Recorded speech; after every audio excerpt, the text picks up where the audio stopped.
Bawat buklat ng aklat binabalikan,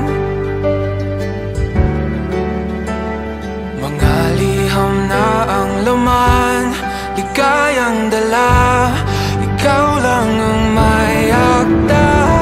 Sa lahat ng pahinang sinulat ng tadhana, ikaw at ikaw at ikaw pa rin.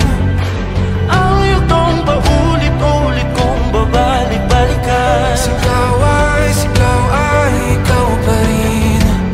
Patuloy kong panghawakan ang iyong mga salitang hindi na nakikita sa tingin ng iyong mga mata. Ngunit kung sarado na ang puso sa nadarama, pwede bang isipin mo kung bakit tayo nagsimula?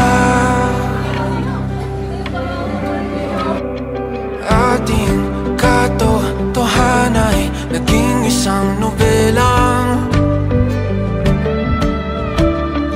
winakasan ng pagdududang di na nalabanan. Nais na maramdaman muli kung paano isulat ang pangalan mo. Ngunit bawat letra'y mahirap nang iguhit, dahil binubuo nila ang iyong mga pangako. Sa lahat ng pahinang sinulat ng tadhana, Ikaw at ikaw at ikaw pa rin. ang yugtong paulit-ulit kong mabalik-balikan. Sigaw ay ikaw pa rin. Simula sa wakas na di matuklasan, babalik kung saan di na natagpuan ng mga matang nakatanaw sa umpisa ng yugtong di na sana naisulat pa. Pagod, sa parte ka na pagod. Pagod na akong intindihin ka. Palagi na lang ikaw. Paano naman yan sa akin, di ba? Pwede ka naman pahinga sa akin. Nagpahinga. Paano magpapahinga sa'yo kung ako mismo napapagod na sa'yo?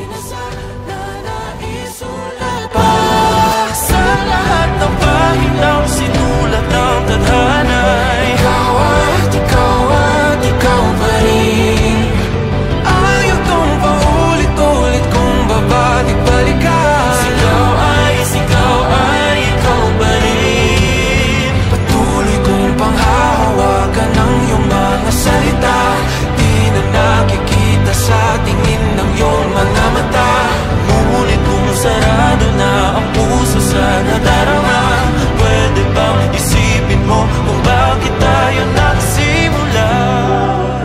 Na di matuklasan, babalik ikaw at ikaw pa rin. Ang mga matang nakatanaw sa umpisa ng yugtong. Sigaw ay naisulat pa.